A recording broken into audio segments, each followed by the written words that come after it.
Alors le samouraï, c'est l'histoire d'Alain Delon qui joue un tueur à gages.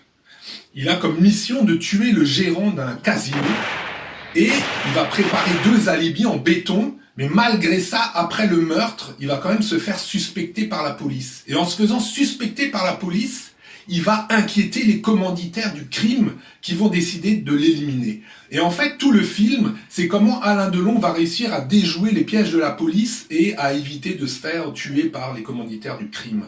Alors, Charles, ce film, il a été réalisé par qui? Alors par quelqu'un qu'on considère comme un maître du cinéma policier français, Jean-Pierre Melville. Il a pris ce pseudonyme de Melville en hommage au grand écrivain américain Herman Melville, l'auteur de Moby Dick, la baleine. Ouais, bien sûr. Voilà.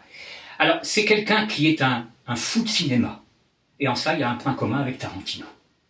Tarantino, oui, il a commencé la passion du cinéma américain. La passion du cinéma américain chez Melville, elle est très forte. Il débute non pas par un film policier, mais par un film sur la résistance, qui est un très beau film, très lent, c'est important, la lenteur chez Melville, hein, Le silence de la mer, qui est les rapports entre une famille française dans le Vercors qui doit, j'allais dire accueillir, mais enfin, oui, accueillir un Allemand pendant la guerre. Très beau film. Puis dans les années 50, il forgera cette réputation de polar avec des films très personnels. 2 hommes dans Manhattan, tournés dans les rues de New York. Hein. Bob le flambeur. Puis, dans les années 60, élargira un peu son panel en travaillant presque toujours avec des stars. Jean-Paul Belmondo, à plusieurs reprises, l'aîné des fers chauds, le Doulos, Alain Delon, donc le samouraï, mais il y aura le Cercle Rouge et un flic, Lino Ventura, le deuxième souffle, l'Armée des Ombres, bref, de grands acteurs qui sont toujours, à mon avis, bien dirigés, à quelques nuances près, bien entendu. Donc un metteur en scène tout à fait intéressant qui a surtout passionné je vais les appeler comme ça, l'intelligentsia du cinéma. Les cahiers du cinéma l'ont un peu rejeté à la fin, curieusement. Ils l'adoraient au départ, ils l'ont rejeté. Je voudrais juste signaler une anecdote sur Melville. Melville a fait l'acteur aussi, dans ses films, et notamment dans À bout de souffle. Dans À bout de souffle, il joue un écrivain. Et Jean-Paul Belmondo l'interviewe et lui demande quel est votre plus cher souhait?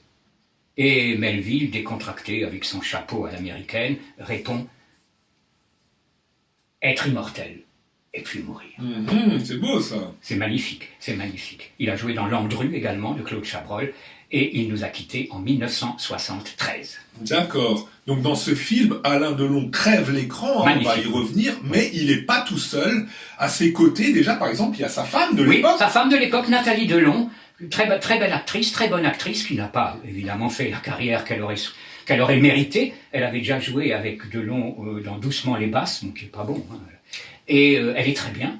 Il y a François Perrier qui joue l'inspecteur de police. Il y aura peut-être une chose à dire là. Et une très belle actrice noire, là aussi à la carrière malheureusement un peu faiblarde, Cathy Rosier, qu'on reverra avec Michel Constantin dans Le Mataf. Je vais revenir par rapport à l'histoire. Je trouve l'histoire, c'est un petit peu le point faible du film. Parce que l'enquête policière, elle est quand même, purée, les flics, c'est pas des malins, quoi. Alors qu'il y avait vraiment l'occasion de donner un film beaucoup plus pimenté, en ayant des flics plus malins et en faisant intervenir des ramifications de l'histoire qui sont pour moi sous-exploitées, comme cette femme, Cathy Rosier, oui. Cathy Rosier, elle a un charisme de dingue, elle joue là une pianiste. Elle est sublime. Cathy Rosier aurait pu être un rôle central pour qu'elle soit à la fois complice avec lui et en même temps dépendante des commanditaires. Et si ça avait été utilisé, l'histoire aurait été très riche et pas simplement pendant 1h30, voire Delon qui échappe à des flics qui sont pas très malins. Beaucoup d'invraisemblance. Alors, beaucoup d'invraisemblance. Bon, Melville, hein, tu l'as dit, hein, c'est un fan de cinéma américain. Et ça, les cinémas américains, c'est les rois d'invraisemblance. Donc là, quand on voit que pendant tout le film, Delon, il est poursuivi par tous les flics de Paris, alors que le gars, il est simplement suspecté, on se dit non, là, on n'y croit pas. Mais c'est à l'américaine, donc finalement, c'est pas un problème. Tu pourrais nous parler d'une scène du film que je crois que tu apprécies particulièrement, et je te suis, avec l'oiseau. Vraiment, il est très inventif, ce film, il est très très très créatif. Et dans la bande-son, par exemple, on entend chez Alain Delon les sifflements d'un oiseau. Donc moi, quand j'ai vu cet oiseau et j'ai entendu cet oiseau siffler, j'ai dit, ben voilà, c'est du pain béni pour les intellectuels, Télérama et compagnie, ils vont dire, c'est une allégorie du tueur en cage. L'oiseau est qui en cage, n'arrive le tueur pas- est prisonnier. Voilà, il n'arrive pas à se libérer de sa solitude, voilà. Mais en fait, Melville, il est beaucoup plus malin que ça. En fait, l'oiseau, il a une réelle fonction dans l'histoire. Et en fait, dès qu'il y a quelqu'un qui rentre par effraction chez Alain Delon, l'oiseau se met à stresser. Et donc, quand Alain Delon rentre, il voit son oiseau qui est pas comme d'habitude et il se dit, tiens, quelqu'un est rentré dans l'appart. Et ça, je trouve ça génial. C'est une des plus belles idées du cinéma Ah oui, c'est magnifique, policier. Ouais. Superbe. Ouais. La bande-son. Bah, la bande son, alors là, moi j'ai découvert un compositeur que je connaissais déjà, hein, on en reparlera, mais je savais pas vraiment qui c'était. Et là, moi, il m'a scotché. Il apporte beaucoup plus qu'un simple thème.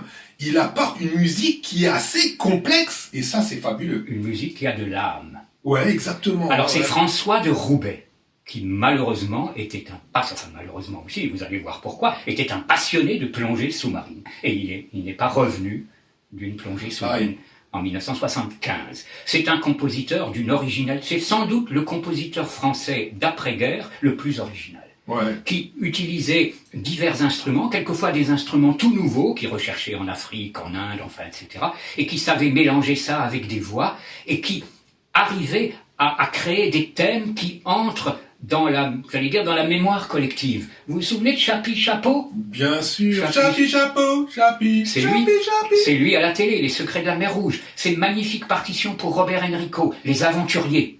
Superbe partition. Le Vieux Fusil, Oh là là, moi je tombe, le vieux fusil. pour lequel il a eu le César à titre posthume. Les films de José Giovanni, La Loi du Survivant, Le Rapace, Dernier domicile connu, beaucoup d'autres évidemment. Un compositeur vraiment concerné. Parce que beaucoup de compositeurs, il faut bien le dire, on leur demande de faire une musique, ils vont la faire, ils piochent même dans ce qu'ils ont fait. Lui, il était vraiment concerné par la musique. Je regrette presque que Melville ne l'ait pas repris par la suite. Les partitions du Cercle Rouge et d'un flic sont nettement moins intéressantes. Elles ne sont pas de lui. Hein. Ah oui, non, mais ce gars, c'est vraiment un compositeur de cinéma. C'est pas un compositeur de musique qui, voilà, on lui a proposé des piges de cinéma. Oh, non, vraiment, il apporte un vrai plus. Hein. Moi, je suis vraiment sous le charme de cette musique. Sous le charme, bien entendu, de la mise en scène de Melville. Parce que arriver à filmer quelqu'un de seul, et à rendre ça vraiment intéressant, c'est quand même un super challenge. Parce que généralement, les réalisateurs, c'est facile. Ils utilisent des relations entre les gens, puis ils les font parler, puis hop, ça fait le boulot. Mais filmer quelqu'un de seul, c'est pas évident. Non. Et grâce au cadre, et grâce à une mise en scène et une ambiance sonore, l'ambiance de Paris, fabuleuse. Ah, remarquable.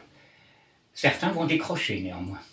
Ah bah ça, c'est un film qui est très austère, hein, et pour ça, plus le temps passe et plus l'austérité devient quand même pesante. Hein, donc moi je comprends que les jeunes générations, le film, bon, ils vont pas trop tarder, quoi. Après, il faut être un fan de cinéma dès la première séquence où on voit Alain Delon sur son lit, on voit juste la fumée de la cigarette. Ah oui, c'est extraordinaire. Avec l'ambiance, avec le bruit, le son de l'oiseau, et il y a des petits bruits comme ça. Enfin, c'est un film d'ambiance, vraiment dans les écoles de cinéma, magnifique, quoi. Oui. Et le titre, Le Samouraï, d'accord? Alors le titre, Le Samouraï, c'est très marrant parce que comme tu l'as dit Charles, c'est un film qui a inspiré les réalisateurs asiatiques, mais lui-même s'est inspiré des samouraïs, puisque dès le début du film, on a une citation qui dit « Il n'y a rien de plus solitaire que le samouraï, à part peut-être le tigre dans la jungle. » Absolument. Et là, tout est dit, parce que Alain Delon, c'est un tigre dans la ville de Paris, et il n'y a pas plus solitaire que lui. Alain Delon qui... Rappelons-le, est remarquable dans ce film. Il avait d'ailleurs dit, lors d'une émission des Dossiers de l'écran, où il était invité, j'ai eu 4 maîtres. René Clément, Luchino Visconti, Joseph Losey et Jean-Pierre Melville. Charles, on a décidé d'attribuer une note maintenant au film qu'on va critiquer. Pour ce film, tu lui mettrais combien? Donc moi, je lui mettrais 16 sur 20. Ouais. C'est-à-dire, c'est une note qui englobe des qualités techniques évidentes, des qualités artistiques évidentes, et surtout cette musique aussi que j'englobe. L'histoire, bon, effectivement, c'est peut-être le point, sinon faible, du moins le point qu'on peut discuter, mais bon, ça ne me dérange pas trop, donc 16 sur 20. Bien. Moi, je lui mettrais un tout petit peu moins, je lui mettrais un 15. Je Je lui mettrais un 15 parce que il y a des côtés chef-d'œuvre, il y a des côtés vraiment film qui inspirent le cinéma et ça c'est génial. Mais contrairement à tous les critiques qui pour moi ont un peu sorti les tartines, quoi, il faut quand même accepter qu'il y a des défauts. Les invraisemblances, bon c'est à l'américaine, c'est pas très important. Oui. Mais comme dit, cette histoire qui n'est pas développée, il n'y a pas de ramification, ça reste trop simple, c'est quand même un problème. Et l'austérité, l'austérité, d'un côté c'est bien, c'est vraiment à l'asiatique, hein, les Kurosawa c'est super austère, c'est des chefs-d'œuvre aussi, mais ça va en rebuter plus d'un. Donc ça fait un film qui est pas super agréable à revoir parce que à certains moments on se dit ah purée, voilà, mais c'est un chef-d'œuvre. Oui. Ouais. Et on passe quand même, il y a des moments qui sont de pure merveille cinématographique. Ah oui, tout à fait. Ouais, un film d'ambiance, on ressent Paris, puis le charisme de Delon.